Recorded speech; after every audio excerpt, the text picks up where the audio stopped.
The first scream wasn't mine. It came from inside the house, from the bones of it, when the blade of the reciprocating saw chewed into the drywall and the whole stud bay gave a shuddering, hollow cry. Dust burst like gray confetti and floated through the light slicing in from the buckhead windows, and for a second it looked like it was snowing inside my living room in August. The electrician, a stocky man named Julio in a faded Braves cap, killed the saw, cocked his head, and said, "Mrs. Cole, you hear that?" I did. The wall had rattled. "I'm Vanessa Cole. Yeah, that Vanessa. The girl who built a beauty tech company out of a spare bedroom and a ring light, who turned a subscription box into a lifestyle brand, then into a chain of pop-up salons from Houston to Harlem. Self-made, self-paid, every inch of this house a receipt that said I'd made it. Marble I picked, cabinets I picked, husband I thought I'd picked too. Marcus loved to say our marriage was the one everyone else posted vision boards about. 2 Black Excellence action figures snapped into place, flawless on paper, shiny in photos. The tone I'm bringing today? Not flawless, not shiny. Revenge dipped in truth. If you're new here, I don't usually share my life like this, but you might want to stay, because what we're about to pull out of my wall will make you question who you think you know. Drop a comment if you've ever felt that cold little whisper that something wasn't right but kept pushing it down. I pushed mine so far, it got drywalled over. Here's why I'm talking. I'm not above tears, and I'm not above a lie detector. I'm telling this because I don't want another woman, especially another Black woman who fought like hell to stack her own bricks, to ignore her instincts in her own home. I believed in the future I bought, the vows I repeated, the name on the deed. I needed a reason to forgive myself for missing what was inside these walls, and because settings matter. This is Atlanta, baby.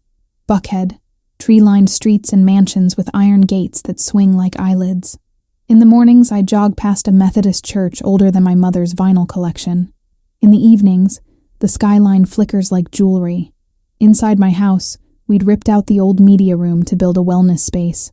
Sauna, yoga wall, eucalyptus steam. The contractors joked I was about to have more spa than house. I laughed, signed the check, and thought, softness, finally. Peace, finally. That was the morning the wall screamed. "Cut power to this circuit," Julio said to his assistant. Then he tapped the drywall around the hole with his knuckles. Knock, knock, tonk. Then, clang. "There's something metal in there." His eyebrows climbed. "That ain't normal." I came closer, hugging my robe tight because the AC was set to meat locker, and I was suddenly sweating anyway. Could it be ductwork? Ducts don't rattle like a lunchbox. He slid the saw back in and widened the opening. Drywall dust coated the Persian rug I told Marcus not to buy because who puts a rug like that in a room people actually use? The blade bit wood. Sparks spat. Julio cursed softly, stopped, and reached in with gloved hands. He felt around, then grabbed something heavy. The studs groaned as he worked it loose. "What is it?" My voice sounded like I'd borrowed it from someone smaller. He tugged, grunted, and finally dragged out a rectangular metal box, wrapped in contractor-grade plastic and duct tape, the kind that leaves a gummy memory. It thudded onto the floor with the finality of a judge's gavel. The plastic was cloudy, but underneath I could see gray metal, military green edges, the utilitarian ugliness of something built to be hidden, not admired. The box had no label, no brand, just mass. Julio and his assistant looked at me like they'd pulled a baby dragon out of a nest.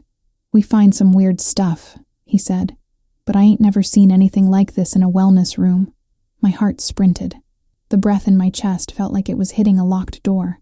"We bought this house 5 years ago," I said, mostly to the box, like it might answer. "The last owner flipped it.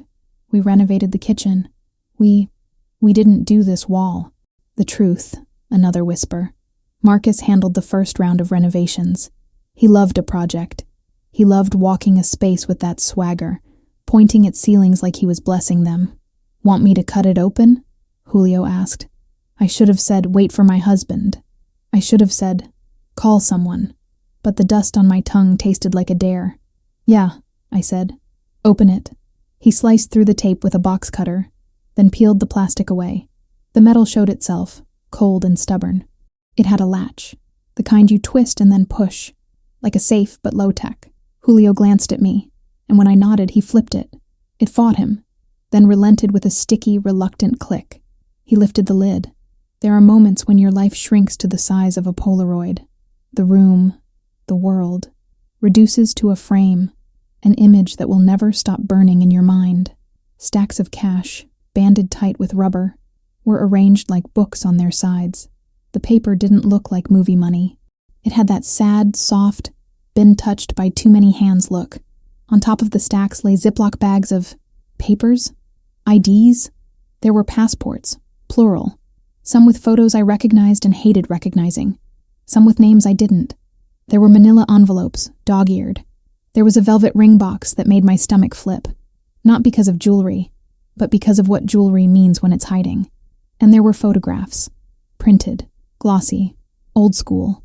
A woman, a boy, a man. Julio whistled low and stepped back like he'd opened a coffin. "Ma'am, we should maybe not touch anything, just in case." My knees threatened a mutiny. I sat on the arm of the sofa and tried to call Marcus. It went to voicemail. It always went to voicemail in the mornings. He focused at the gym. My thumb lingered over his name. The contact photo where he's kissing my cheek at the governor's ball. Tuxedo crisp. Smile like a solution. I hung up without leaving a message. I picked up one of the photos instead. Marcus. Younger by a few years. Beard trimmed tighter. Wearing a hoodie and a baseball cap. He had his arm around a woman whose smile was a secret I wasn't in on. In her lap sat a boy, 4 or 5, with eyes I knew from the mirror. Not the same face, just the same echo.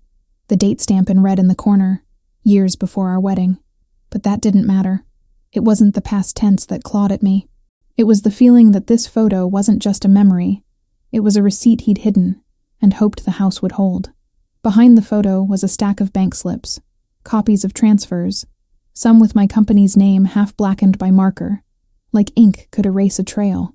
Offshore banks, cities I only visited for summits and keynotes, numbers that made my stomach lurch in a way even turbulence never could. Julio said something about shutting the hole for the day, about liability, about calling whoever I needed to call. His voice sounded like it was reaching me through 10 feet of water. "Leave it," I managed. "Please, just leave everything." He nodded. "I'll secure the area. Set warning tape. You want me to stay till someone comes?" I looked at the box, at the life that was suddenly a puzzle with pieces I didn't know I owned. "No," I said, because I'd built an empire on confidence, and I wasn't about to audition fear in front of a man who came here to fix lights. "Thank you, Julio. Bill me for the extra time." They packed up. The sawdust settled. Silence came back mean. I stood alone, robe gaping, skin prickled, listening to the house breathe like it had lungs and a grudge. I thought about the first night we moved in, the way Marcus carried me across the threshold like we were in a rom-com, laughing so hard I thought the neighbors could hear. I thought about the iron gates, the deadbolts, the cameras, all the ways I made sure nothing dangerous got in. And then I understood. It didn't need to get in. The thing about having money is, it makes people assume your life's perfect. They see the house, the cars, the tailored suits, the glossy press photos, and they start narrating your story for you. Power couple goals, black excellence in real time. They repost, retweet, and repeat your highlight reel until even you start believing it. Marcus and I leaned into that image like it was our joint business venture. We were both kids from small towns who made it big. He came from Augusta, son of a preacher, the kind of man who could quote scripture and street code in the same breath. I met him when I was 29, at a charity gala in Midtown Atlanta. I'd just closed my first $1 million partnership with Sephora, and he was managing a tech consulting firm that built payment systems for small businesses. He had that kind of confidence that walks into a room before his cologne does. Smooth, deliberate, funny, in that I listen and then strike kind of way. He told me he liked that I didn't need him. I should have known that was a warning, not a compliment. We were married 2 years later. Big ceremony. Black tie everything. Essence magazine even did a feature. The future of black love, Vanessa and Marcus Cole. I still have that spread framed somewhere. Or maybe I burned it. Honestly, I can't remember anymore. From the outside, we were solid. He was the kind of husband who sent roses to my office just because. He'd show up at events and hold my hand in that "this is my woman" way that made cameras click faster. Our friends used to joke that Marcus was the PR dream, never missed a photo op, always said the right thing. But real life doesn't come with a caption filter. I remember our first real argument. It was over the kind of thing couples laugh about later. Money. Not spending it, but control over it. I'd bought my mother a house in Decatur and put it under her name. Marcus thought that was financially reckless. His words. He said, "You're supposed to build legacy, Ness. You can't do that giving away assets." I told him I didn't build my company to hoard. I built it to free people, especially the woman who worked 2 jobs to raise me. He smiled, kissed my forehead and said, "You're too emotional for business." That was the first hairline crack. Invisible to most people, but deep enough to whisper. Still, I brushed it off.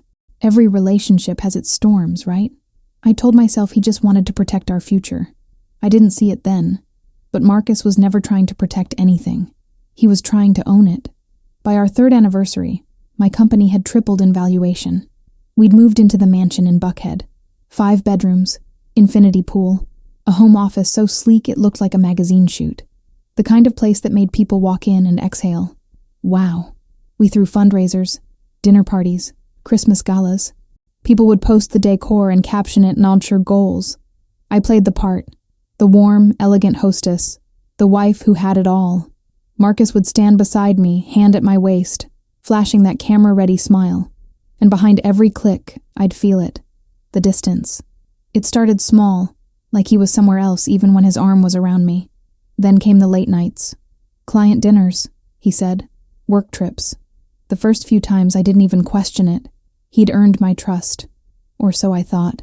There was one night I'll never forget. He came home around 2 a.m., smelling faintly of a perfume I didn't own. Not too strong, just enough to ask a question. I asked it, calmly. He laughed, kissed me, said I was tired and needed rest. "You work too hard, babe," he whispered, sliding into bed like nothing happened. The next morning there was a Cartier bracelet on my vanity. No note, just a gift, gilt in gold form. But I let it slide. Again.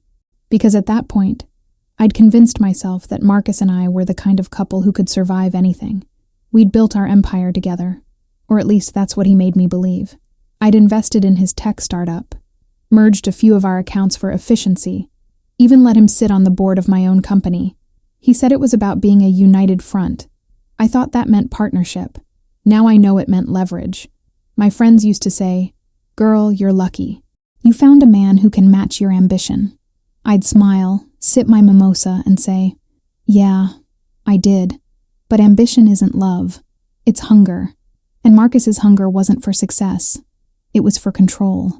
I remember one afternoon at a business conference in Miami. I was giving a keynote on financial empowerment for Black women entrepreneurs. Marcus stood backstage, recording me on his phone, smiling like a proud husband. Afterward, a young woman walked up to congratulate me. She said, "You and your husband are the reason I still believe in love." I thanked her, but something in my chest twisted, because even then, even at the height of it all, a part of me knew love shouldn't feel like performance art.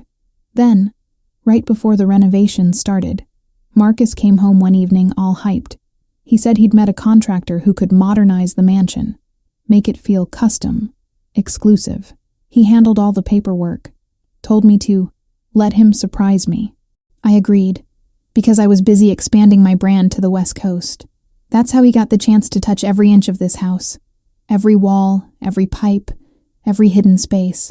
Looking back now, it's chilling. He'd smile when I came home from work, dust on his sleeves, saying, "It's gonna look amazing, Ness." He even teased me. "Maybe I'll hide a love letter in the walls for you to find one day." I laughed. I thought it was romantic. Turns out the joke was on me. Because the only thing he buried in these walls wasn't love. It was lies, stacked neatly beside his second life. The electrician's discovery had cracked more than plaster. It cracked the illusion I'd been living in. As I stood staring at that box earlier today, I realized the truth. The perfect marriage everyone envied wasn't perfect. It was a crime scene built on charm and drywall. If you've ever done a renovation, you know it's chaos disguised as progress. There's dust on your soul, strangers in your kitchen, and invoices that breed like rabbits. But I loved it, at first. It felt like renewal. After years of hustling, building, fighting, I wanted to make the house feel like me. I told Marcus that. I need warmth, I said. Less marble, more soul. He smiled that politician smile. Whatever makes you happy, Ness. You deserve it. The crew came in the first week of March. Atlanta spring, the kind that tricks you into thinking winter's over. Birds singing, pollen already plotting. We started with the downstairs. Kitchen, living room, spa addition. Marcus handled the contracts because, according to him, he had the builder's brain. He'd studied architecture for 2 semesters in college before switching to business, so he liked to act like he was HGTV's lost son. The first time I noticed something off, it was the blueprints. The contractor, Mrs. Patel, a sharp, soft-spoken woman who runs half of Buckhead's renovation scene, asked me, "Did your husband approve this?" I looked down at the plans and saw his handwriting, neat but deliberate, marking changes I hadn't discussed. Extra wiring in the basement, reinforced studs in the west wall, a closed-off crawl space that wasn't in the original layout. I laughed it off. Marcus likes surprises, I told her. She smiled, polite but cautious. Surprises cost extra. 2 weeks later, he flew out to meet investors in Chicago. The night before, we had dinner at Canoe, overlooking the Chattahoochee. Candlelight, red wine, everything perfect. I remember him holding my hand across the table saying, "Promise me you'll let them finish before I'm back. Don't micromanage." I promised, because that's what good wives do. They trust. The next morning, construction kicked into overdrive. Walls came down, wires came out, and every inch of this house was stripped to its bones. I worked from my office downtown, only dropping by occasionally to approve colors or fixtures. Every time I came, something new was sealed off or rebuilt. The west hallway, where the electrician later found the box, was completely redone. Insulation, drywall, fresh paint. I remember walking past it one day and thinking, this wall feels thicker. But again, I brushed it off. Until one Friday afternoon, Mrs. Patel called me. "Vanessa," she said gently, "we found a section of the basement that's been reinforced." "Reinforced how?" "It looks like someone installed an inner wall, maybe to hide plumbing, but there's no reason for it." She sent a photo. It showed the concrete foundation, but halfway across the wall, a slab of new drywall had been added. No electrical lines, no framing, just sealed space. "Do you want us to open it up?" she asked. I hesitated. Marcus had told me not to interfere. But something inside me, it wasn't fear yet, just curiosity, said yes. "Go ahead," I told her. "If it's structural, I need to know." 2 hours later, she called back. "We couldn't cut through," she said. "There's metal behind it." Metal. Could it be a safe? Maybe. But we didn't find a door. When Marcus got home that weekend, I asked him about it. He didn't even flinch. "Oh, that old wine cellar space. I had them seal it off. Humidity issues. Don't worry." I believed him. Or maybe I wanted to. That night, we sat on the balcony watching the skyline pulse with city light. He poured me wine, brushed my shoulder, and said, "You always think too much, baby. Just enjoy what we're building." His tone was smooth, loving, practiced. He kissed my neck, and I told myself I was lucky again. Still, small things began to whisper. One morning I came home early from the office and heard voices in the spa room. Male voices. Construction had paused that day, so no one was supposed to be there. I crept closer, heels in hand, listening. It was Marcus, and another man I didn't recognize. They were arguing, low but tense. "Told you it stays in the walls, man." That was the deal. My pulse jumped. Marcus hissed, "Keep your voice down. My wife's upstairs." Then silence. Then laughter. The fake kind men use when they realize they're being too loud. I panicked, stepped backward, made enough noise for them to hear me. Marcus appeared seconds later, smiling like nothing happened. "Hey, babe. Didn't know you were home." "Who was that?" I asked. He wiped sweat from his temple. "Oh, the electrician. Miscommunication about wiring." Something in his tone was off. Too light, too rehearsed. But before I could question it, he took my hand, kissed it, and said, "You trust me, right?" And those 4 words, felt like a trap disguised as tenderness. I nodded anyway. Days turned into weeks, and the renovations wrapped up. The house was stunning. New floors, soft lighting, Walls so smooth they looked painted by angels. Marcus bragged about it constantly. No corners cut, he'd say. Everything solid. Yeah, solid. Like the lies he poured concrete over. Then came the day he left for that conference in Dallas. I stayed behind to oversee the final inspection. Julio and his crew came in to check the electrical grid. Routine stuff. I remember walking around the house that morning, coffee in hand, feeling strange, like something in the air had shifted. Every room gleamed, but the silence felt heavier than before, almost alive. I caught myself talking to the walls. "You're finally done," I said out loud, trying to fill the stillness. That's when Julio called from downstairs. "Mrs. Cole, you might want to see this." The rest you know. The scream of the saw, the metal box, the photos that turned my heart to glass. But what you don't know is that part of me had been expecting it. Not the what, but the when. Every strange detail, every reinforced corner, every sealed cavity. It was like the house had been trying to confess. I just wasn't listening. As I stood there that day, staring at that open box, I realized the truth. Marcus hadn't just hidden money. He'd buried evidence. Layers of his life, stacked behind drywall like ghosts. And maybe the reason the house had felt heavier lately was because it was carrying secrets too big to hold any longer. I closed my eyes, dust still in the air, and whispered to myself, he didn't build this house for us. He built it for him. And that's when something deep inside me, something small, buried and tired, snapped. Because love can forgive a lot of things, but deception built into your walls. I don't remember deciding to touch it. My hand just moved on its own. The metal box sat there on the floor like it had been waiting years for me to show up. The air was thick with dust and something else. Dread. Julio and his crew had already stepped back, whispering by the door, giving me space like they could feel the storm forming. I knelt down slowly, fingers trembling, and brushed away a layer of plaster dust. The box wasn't new. It was old, scratched, the kind of thing built to survive a war. Inside, the money looked like it hadn't seen sunlight in years, faded bills stacked tight with rubber bands that had melted into the paper. I lifted one and felt it crumble at the edges. Beneath it, a thick manila envelope, stained with something dark around the corners. And then the photos. God, the photos. The first one hit me like a slap. Marcus standing next to a woman I didn't recognize, holding a little boy with eyes too familiar to ignore. My stomach twisted. That boy looked like Marcus's smile carved into another face. Behind it, more pictures. Birthdays, vacations, a backyard barbecue. Same woman, same child, same man I'd been calling my husband for almost a decade. The timestamps, 2014, 2015, 2017. Some overlapped with the early years of our marriage. I pressed the photo against my chest and whispered, "No, no, no," over and over, like saying it might undo it. Julio cleared his throat softly. "Mrs. Cole, you want us to—" "No." My voice came out sharper than I meant. "No one touches anything. I'll handle it."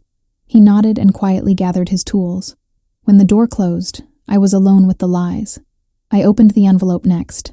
Inside were passports, 3 of them, with Marcus's face staring back at me under different names. One had a South African stamp, another Switzerland.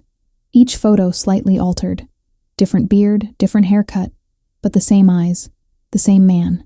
There were also bank transfer receipts, some with my company's name, others under his consulting firm, all linked to offshore accounts. The totals made my chest tighten. Hundreds of thousands, maybe more. Money missing from my accounts, hidden behind corporate shells. And then there was one final envelope, thin, taped shut. I tore it open, expecting more documents. Instead, there was a flash drive. It was labeled in his handwriting, "For emergencies only." For a moment, I just stared at it. I could hear my own pulse in my ears. Then I ran upstairs to my office, shoved it into my laptop, and waited.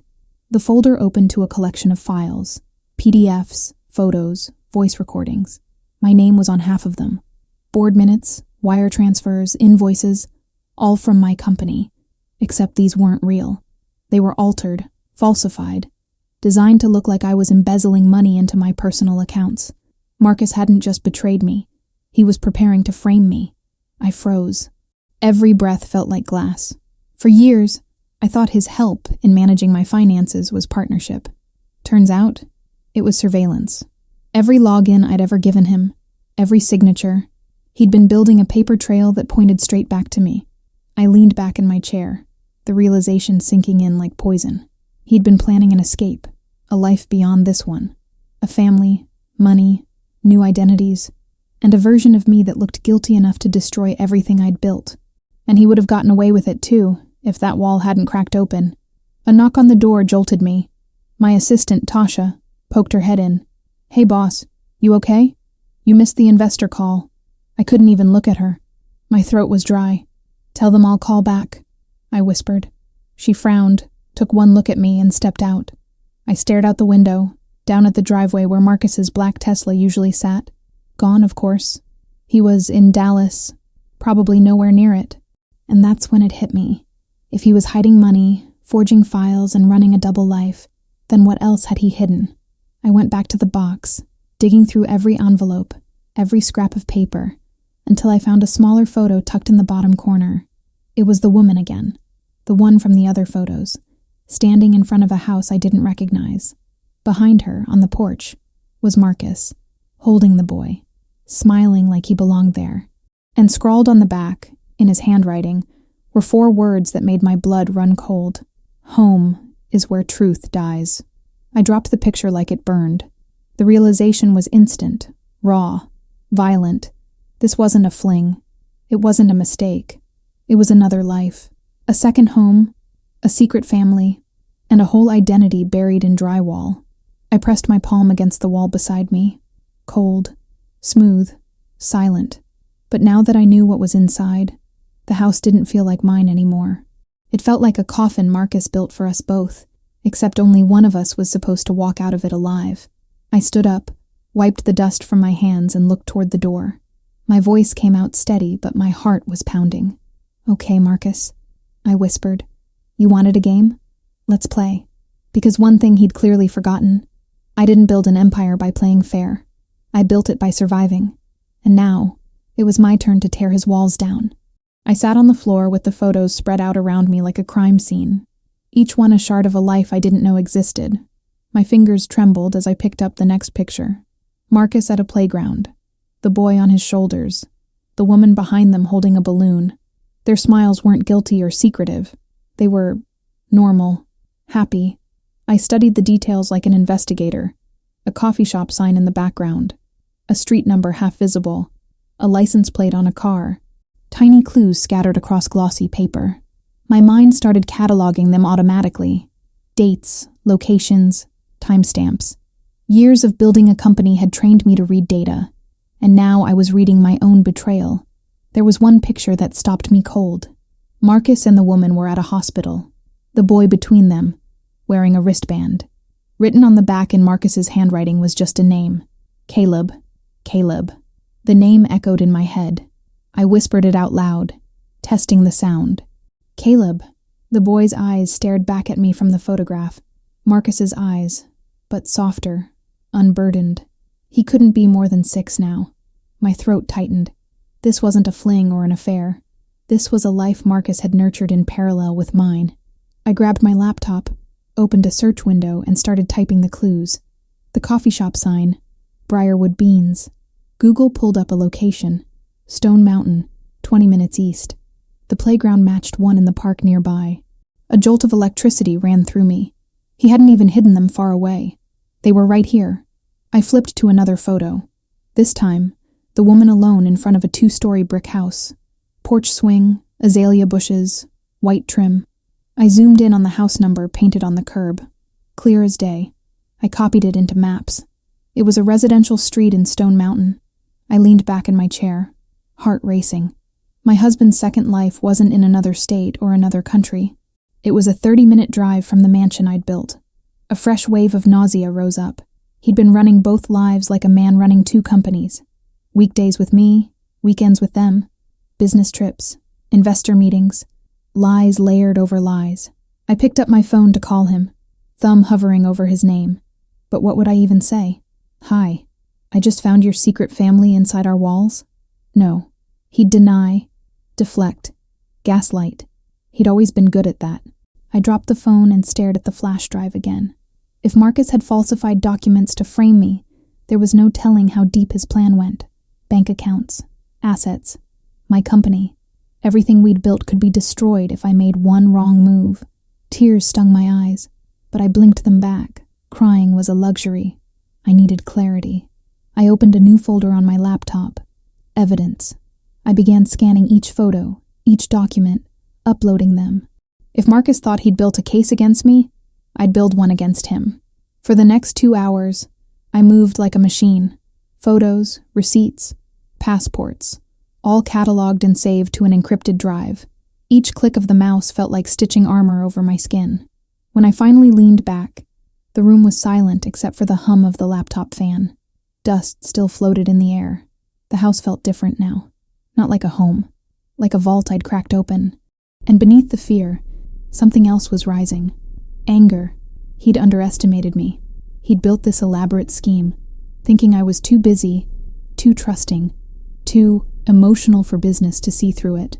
He'd thought he could run a double life and leave me holding the bag. But Marcus had forgotten who I was before him. I wasn't just a wife. I wasn't just a brand. I was a girl from Decatur who turned $500 and a dream into a multi-million-dollar empire. I was a strategist. I was a fighter. And now, I was done playing by his rules. I looked back down at Caleb's photo. The boy didn't ask for this. None of this was his fault. But his existence changed everything. Marcus had built his new life on a foundation of fraud, betrayal, and stolen money, and hidden it in my house like a time bomb. Well, he'd lit the fuse.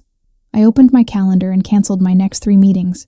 Then I pulled up a private investigator's number I'd saved months ago. A woman named Renee who specialized in high-net-worth cases.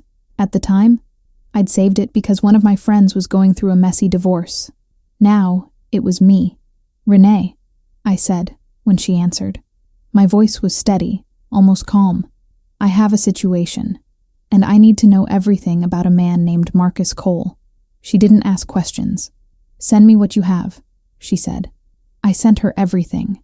When I closed my laptop, the sun was setting outside, casting long orange shadows across the room. The house looked beautiful, glowing like a magazine spread. But to me, it was a stage where the mask had finally slipped, and for the first time in years, I felt a spark of something fierce and familiar.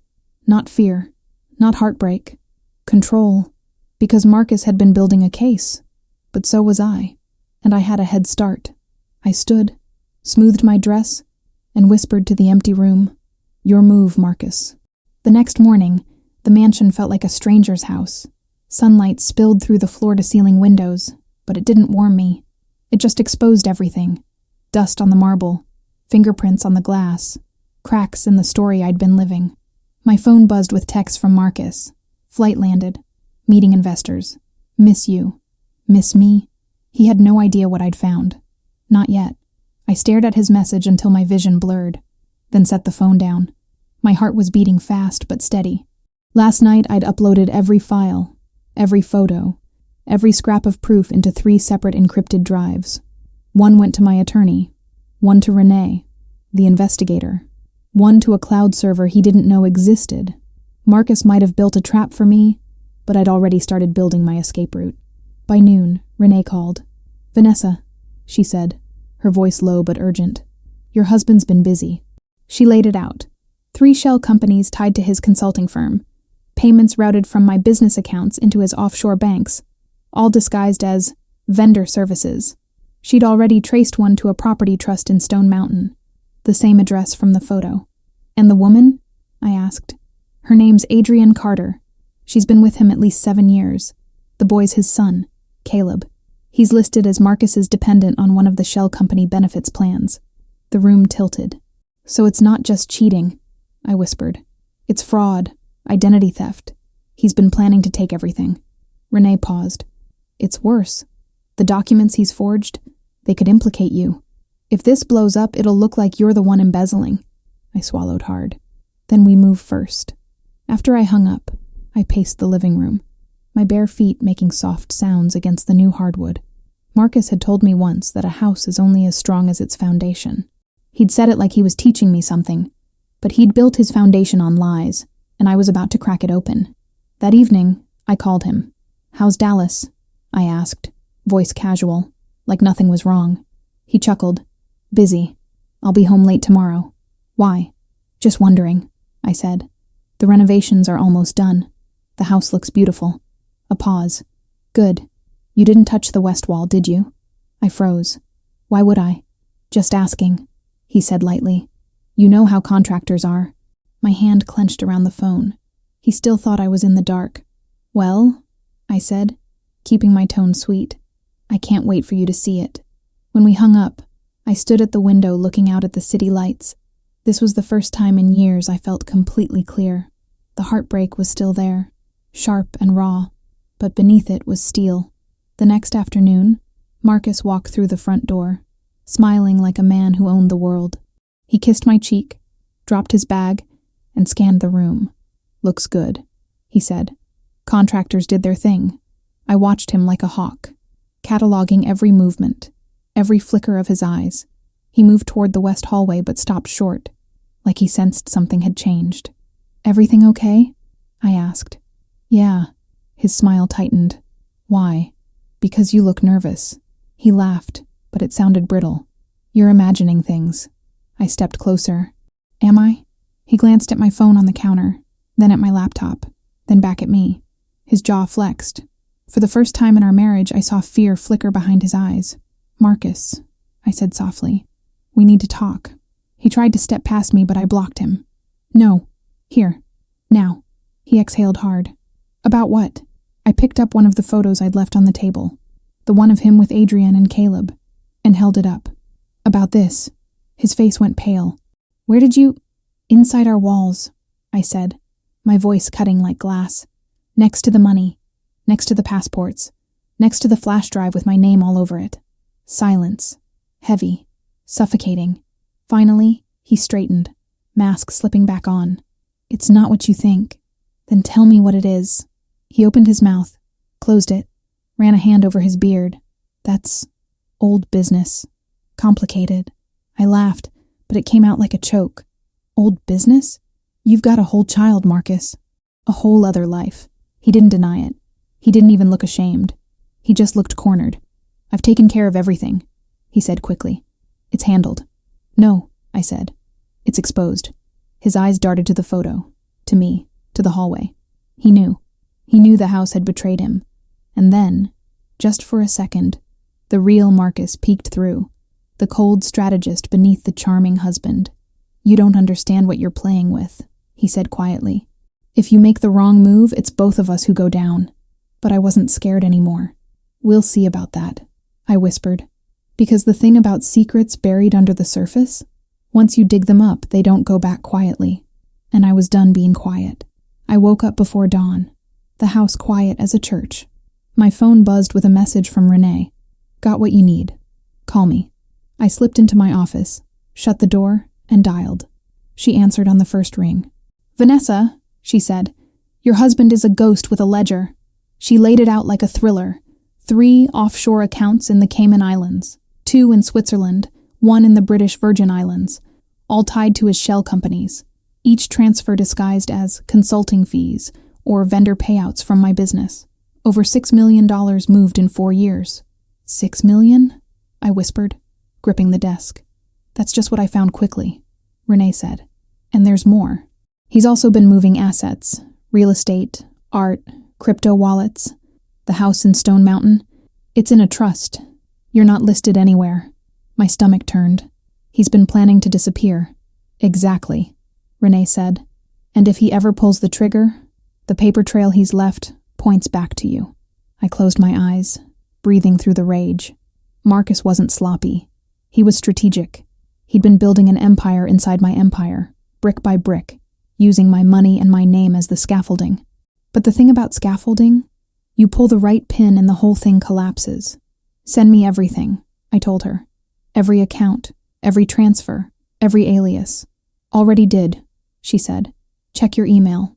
When the files came through, I opened them and felt a strange calm settle over me. Names, numbers, wire transfers. dates that lined up perfectly with his business trips.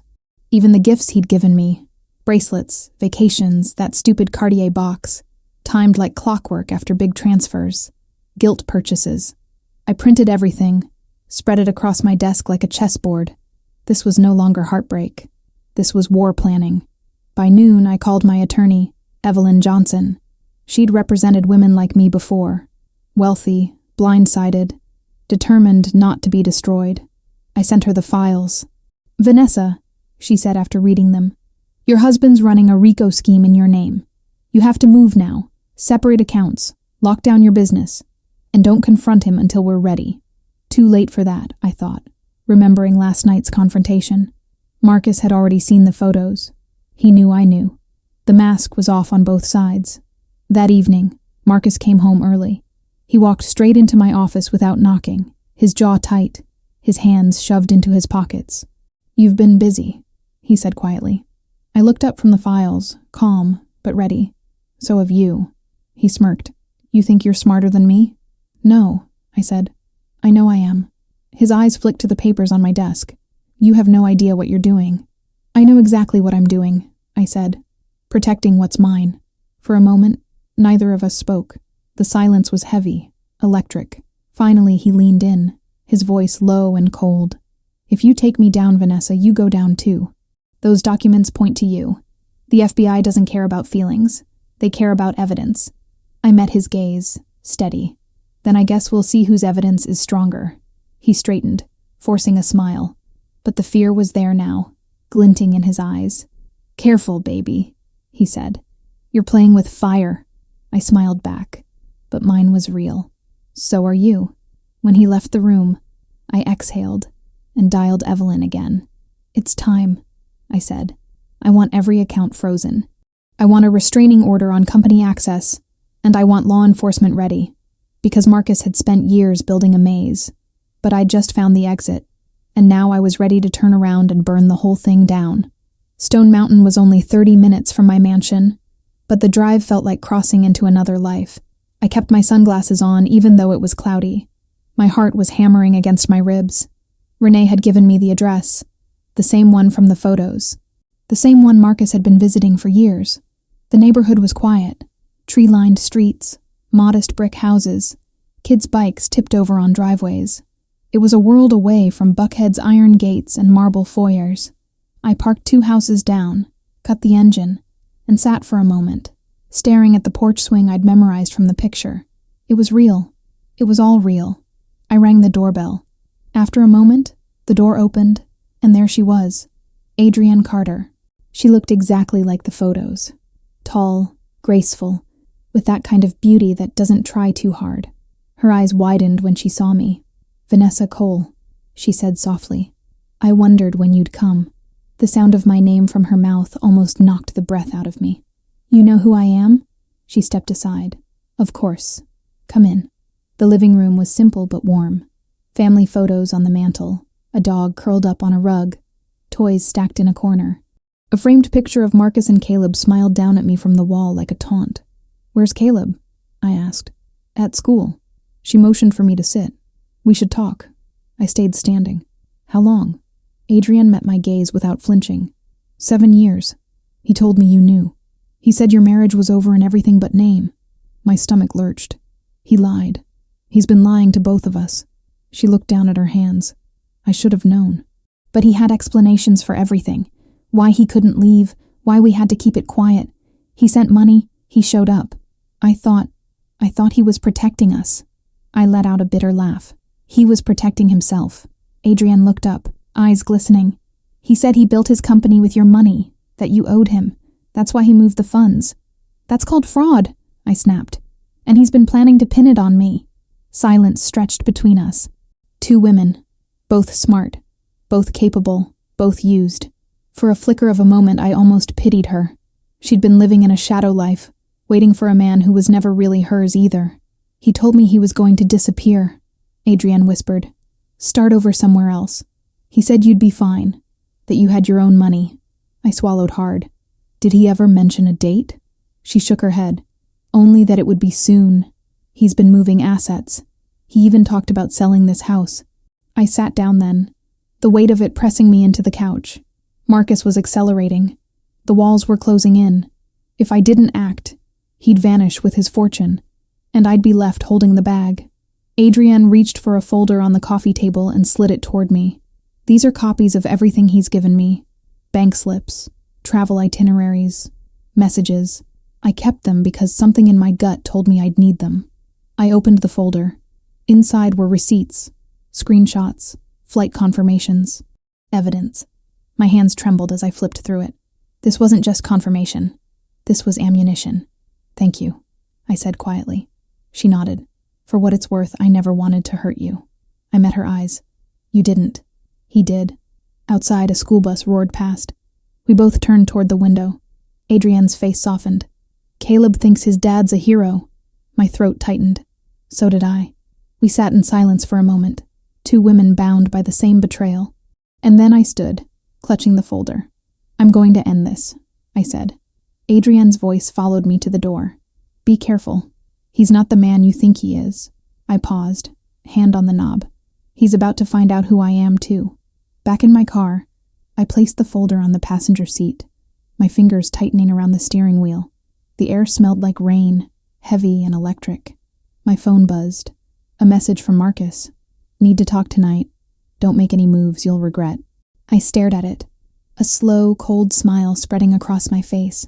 Too late, because the woman in the photos had just handed me the missing piece of the puzzle, and now the game was about to change. The next morning, I was at the clinic before sunrise. The folder Adrian had given me sat heavy in my purse like a loaded gun. Inside it was a DNA test kit Marcus had used once to prove to Adrian he was Caleb's father. It was still sealed, unregistered. I'd taken it when she wasn't looking. Part of me hated myself for it, but another part of me knew I needed hard proof if I was going to burn Marcus's empire down. I swabbed my cheek, sealed the envelope, and slid it across the counter. "Rush results," I told the nurse. "Money's no issue." She looked at me strangely, but nodded. 2 hours later, I was in my car outside the clinic, waiting for an email that felt like a bomb about to go off. When it came, my heart stopped. Probability of paternity, 99.9998%. Marcus Cole was Caleb Carter's father. I closed my eyes, gripping the steering wheel. It was real, all of it. The house, the lies, the accounts, the child. Marcus hadn't just betrayed me. He'd built an entire parallel universe with my money and my name, and hidden it behind drywall. But the results also did something unexpected. They steadied me. No more guessing, no more second-guessing myself. This wasn't suspicion anymore. This was evidence. I drove straight to Evelyn's office downtown. She cleared her schedule when she saw my face. I dropped the folder on her desk and said, "We go to the FBI. Today." She scanned the documents, her eyes narrowing. "This is enough to open an investigation. But we need to be careful. If Marcus senses you're moving against him, he could liquidate everything." "I'm done being careful," I said. "I've been careful for 7 years." She leaned back, studying me. "You're not just angry," she said softly. "You're preparing." I nodded. "He built a case to destroy me. I'm building one to destroy him first." That night, Marcus came home late. He tried to kiss me hello, but I stepped back. "We need to talk," I said. He dropped his bag, eyes narrowing. "About what now?" I slid the DNA results across the counter. He stared at them, jaw tightening, then looked up at me. "Congratulations," I said coldly. "You're a father, again." He didn't even pretend. He just smirked. "You went digging." I found the truth. He stepped closer, voice low. "You think you're smart, Vanessa, but you're not. You're emotional. You're predictable." I held his gaze, unblinking. "You're right about one thing. I'm emotional, and that's exactly why I'm going to win." For a second, the mask slipped. His eyes went flat, calculating. "If you go to the cops," he said, "I'll take you down with me." I smiled, slow and sharp. "Then I guess we'll both see who lands first." He stormed out of the kitchen, slamming the door so hard the chandelier rattled. Upstairs, I heard him pacing, opening drawers, slamming them shut. I sat at the counter, calm, almost serene. The DNA results lay between us like a drawn sword. I'd built my empire on grit and instinct, and my instinct told me Marcus was planning something drastic. Maybe a disappearance. Maybe something worse. But I wasn't the woman he married anymore. I was the woman who'd found his secret child, his secret accounts, his secret life, and I was about to use all of it to destroy him. 2 days after the DNA results, the house felt like a chessboard with only 2 players left. Marcus and I orbited each other in silence, each pretending the other didn't exist. He stopped sleeping in our bed.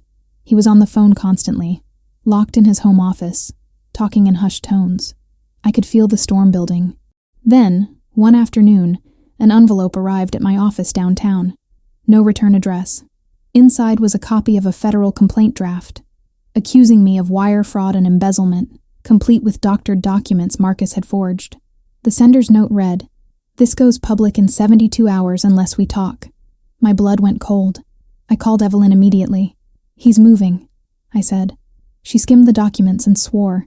"He's built a full-blown case. If he leaks this to the press before we file, you'll be tried in the media before the FBI even looks at him." I stared at the papers, the signatures that looked like mine but weren't. He's framing me. That night, Marcus came home early. He walked into the kitchen holding a glass of bourbon, looking smug. "Like the package?" he asked. I turned slowly. "That was you." He shrugged. "Insurance? You think you're the only one who knows how to play games?" I stepped closer. "You're threatening me with prison? I'm giving you an option," he said smoothly. "Sign over 51% of your company. Walk away clean. Or the complaint hits the press and the feds and you lose everything." I laughed, but it came out sharp. "You really think I built an empire just to hand it over to the man who stole from me?" He sipped his bourbon, eyes glittering. "I think you're smart enough to know when you're beat." For a moment the room was silent, except for the ice clinking in his glass. Then I spoke, low and steady. "You're underestimating me again." He smirked. "Am I?" "Yes," I said. "Because while you've been busy setting traps, I've been busy building my case. The FBI already has everything. The accounts, the shell companies, the fake documents, even Adrian's testimony." For the first time, his mask cracked. "You're lying." I smiled. "Am I?" His hand tightened on the glass. "If you do this," he hissed, "you'll regret it." "No," I said softly. "You will." He set the glass down hard, the bourbon sloshing over the rim. "You don't know what I'm capable of." I leaned in, close enough for him to smell the steel in my resolve. "Neither do you." He stormed out, slamming the door. The sound echoed through the house like a gunshot. I exhaled, my hands trembling only after he was gone. The trap he'd set for me had just backfired. He thought he could scare me into silence. But now, with Adrian's folder, the DNA results, the offshore accounts, and my attorney, I had enough to bury him. I looked around at the house. His house, my house, our house. A stage where he'd performed his lies. The walls no longer felt like prison bars.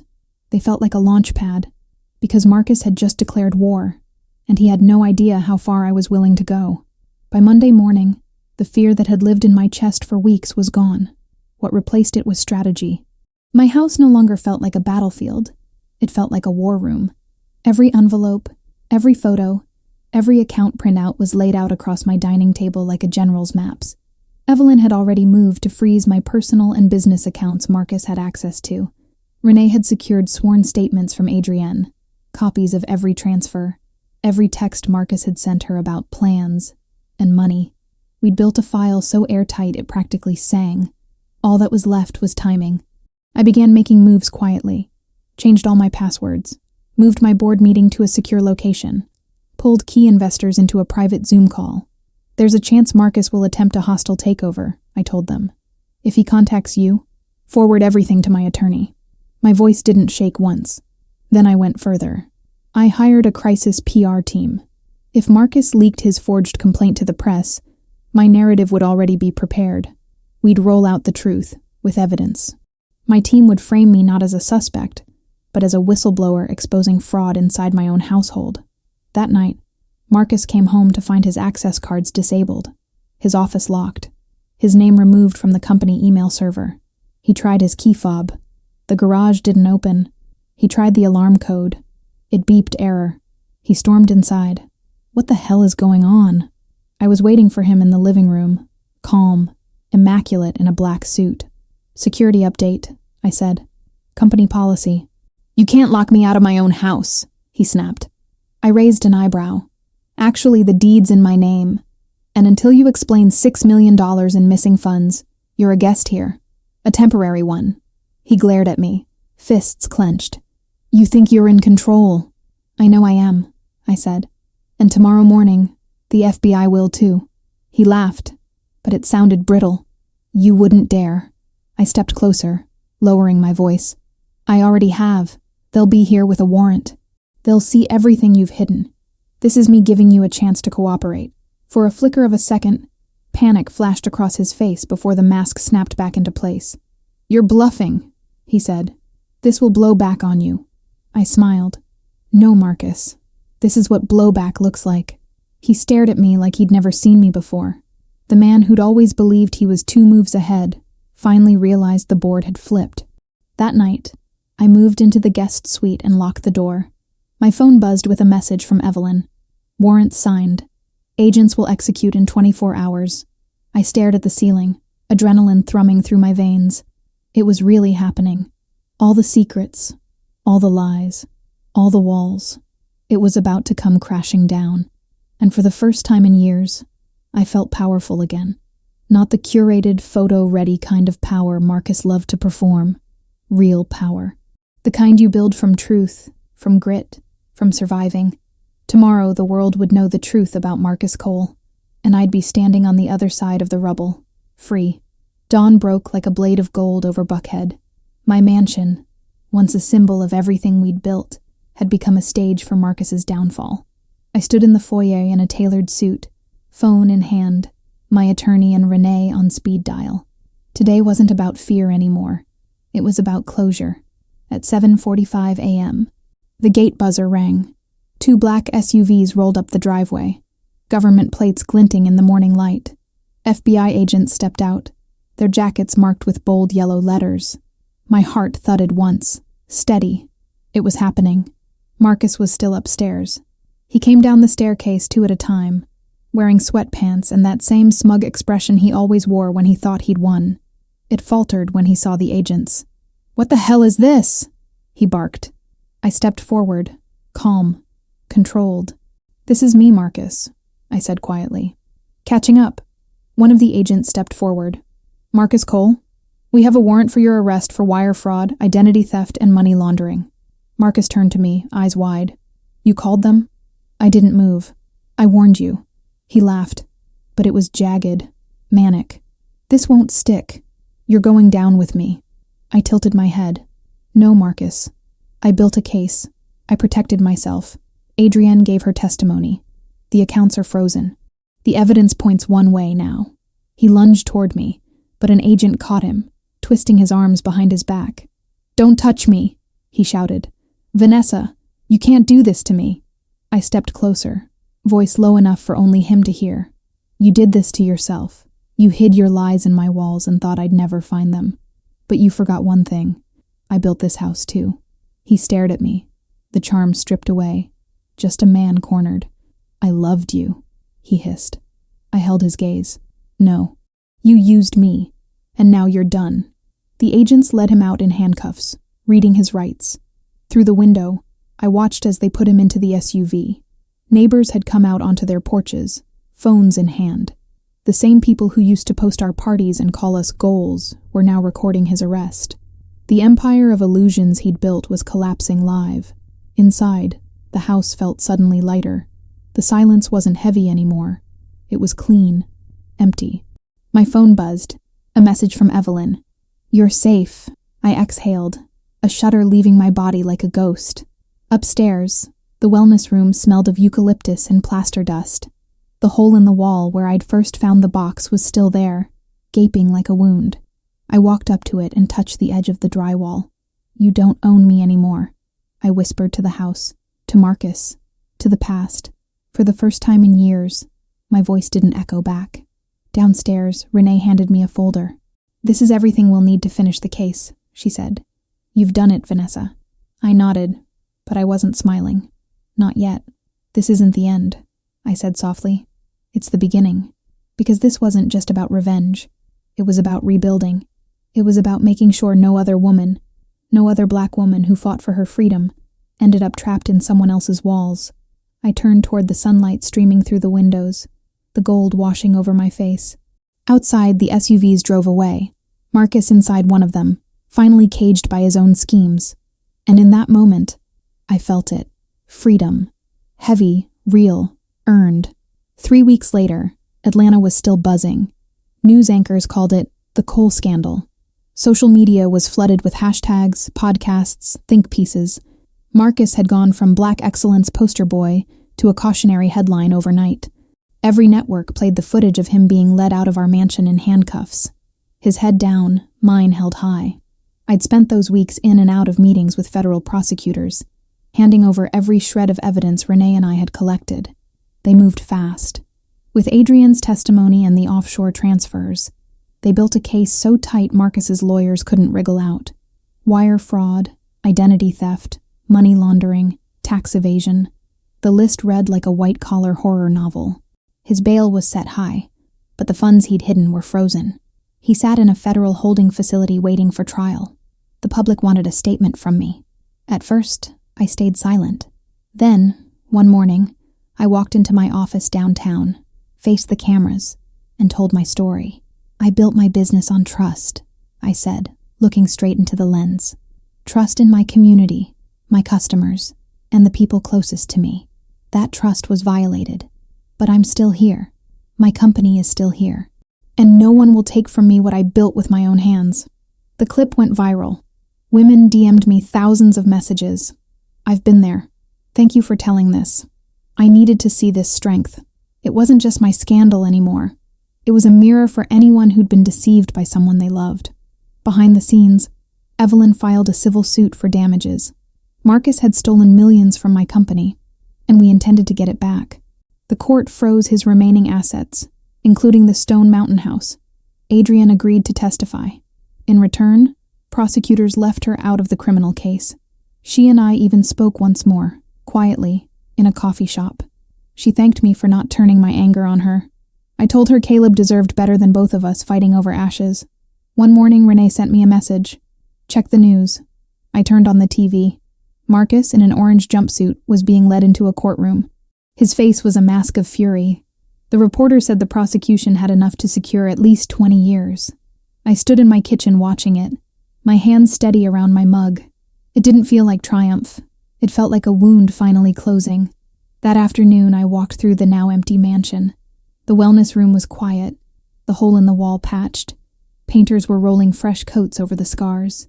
The house no longer felt like a vault of lies. It felt like a place being reborn. In my office upstairs, a letter from the FBI waited, formal confirmation that I'd been cleared of any wrongdoing. I sat down, read it twice, and exhaled, free, officially. And yet, I knew this wasn't just about survival anymore.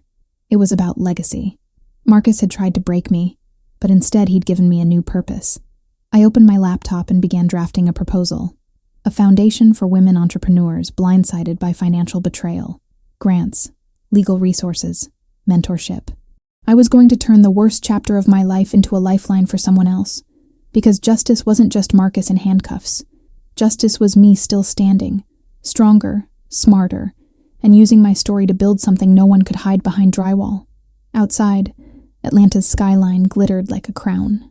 For the first time in months, I smiled.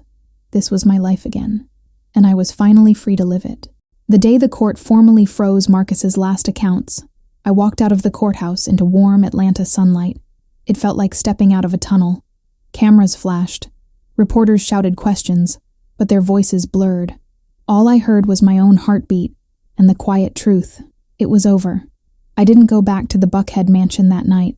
Instead, I drove down to Decatur and parked outside the little brick house I'd bought for my mother years ago. The first big purchase I ever made. She came to the door, apron on, eyes full of worry. I hadn't seen her in weeks. "Mama," I said softly. "It's done." She hugged me so tightly my ribs ached. "Baby, you've been carrying a mountain," she whispered. "Let it go now."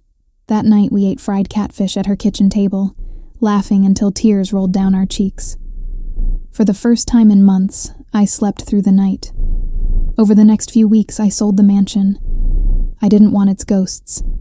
The proceeds went straight into a new fund I'd created, the Cole Foundation for Women's Financial Resilience, grants for women blindsided by financial abuse, pro bono legal aid for entrepreneurs betrayed by partners, workshops on protecting assets. The press loved the story, but more importantly, the applications poured in. Women from Atlanta to Oakland were reaching out. It felt like my pain was finally being transmuted into something bigger than me. Therapy became part of my routine. At first, I sat in silence, arms crossed, jaw tight. Slowly, the words began to come. Rage, grief, shame, relief. My therapist helped me peel the layers back. "You didn't fail," she said one session. "You survived someone else's choices." I started running again. Early mornings, headphones blasting old-school R&B, Atlanta skyline pink in the sunrise. Each mile felt like reclaiming another piece of myself. My body, my breath, my future. Adrienne reached out once more. She'd moved out of the Stone Mountain house and into an apartment near her sister. Caleb had started a new school. "He still asks about his dad," she said quietly. "I don't know what to tell him." "Tell him the truth," I said gently. "But tell him it's not his fault." We met for coffee a week later. Two women no longer bound by Marcus's lies. Just two mothers of sorts. Me, a mother to my company, her to her son. Finding common ground. We agreed to build a small scholarship fund in Caleb's name, separate from Marcus entirely. It felt like a way to break the cycle, to give the boy something untainted. In my new penthouse overlooking downtown, the walls are white and clean, sunlight spilling in without shadows. No hidden compartments, no sealed-off spaces, just openness. I filled it with art by Black women painters, scents of eucalyptus and sandalwood, jazz records spinning at night. Sometimes I stand at the window, looking out at the city, and think of the girl who started all this, the one who turned $500 and a dream into a multi-million-dollar brand. She's still here. She's stronger now. She's free. Healing didn't come as a single epiphany. It came as small, steady steps. A laugh that didn't feel forced. A night's sleep without nightmares. A future I could imagine without Marcus in it. Piece by piece, I built myself back. And one morning, standing barefoot in my new kitchen, coffee in hand, watching the sunrise over Atlanta, I realized something simple and profound. I wasn't just surviving anymore. I was living. The rain had just cleared when I opened the curtains of my new apartment in downtown Atlanta. From the 20th floor, the city looked reborn. Skyscrapers gleaming, streets alive, horns and laughter rising together like a choir. Sunlight poured across the light wood. I was barefoot, wearing jeans and a white t-shirt, holding a cup of hot coffee. Miles Davis played softly on vinyl. It was simple, but it felt like victory. My life was mine again. On the table, the signed paperwork for the Cole Foundation lay waiting. In just a month, the fund had granted 10 scholarships to women entrepreneurs who'd been defrauded or financially abused. Every application, every thank you email felt personal. Each story reminded me why I survived, to make sure others could too. My phone buzzed. A new article had gone viral. From Betrayal to Power, the rebirth of Vanessa Cole. I smiled, not for the headline, but for... That afternoon, I spoke at Morehouse College.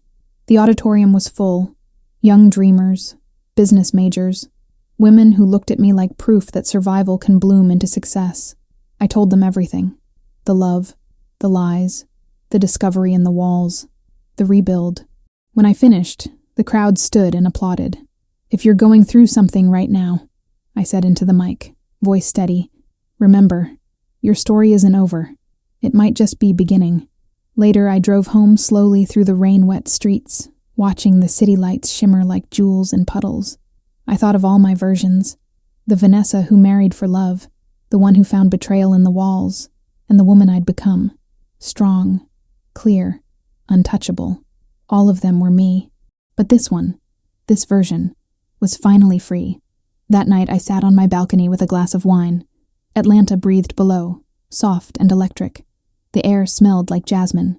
I closed my eyes and whispered a quiet thank you. For discovery, for survival, for rebirth.